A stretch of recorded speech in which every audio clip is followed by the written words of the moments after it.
স্ত্রী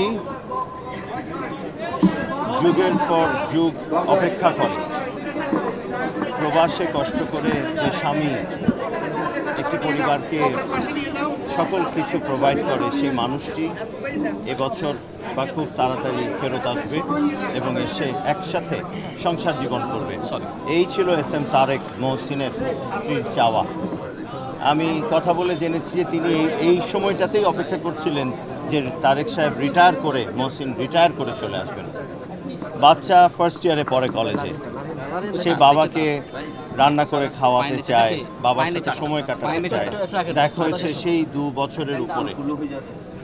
আর কি দুর্ভাগ্য যে একটি শ্র্যাপনেল পরে আমাদের এই এস এম তারেক মহসিন চলে গেলেন।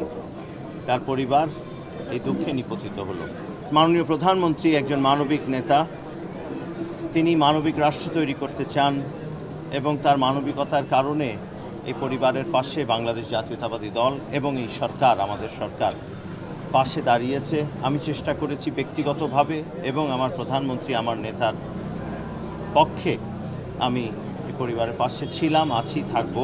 বাহরাইনের সময় এটা সেহরি খাওয়ার সময় ওর ডিউটি ছিল, ডিউটি শেষ করে চলে যাবে, সে জাহাজের ডেকে উঠছে নেমে যাওয়ার জন্য।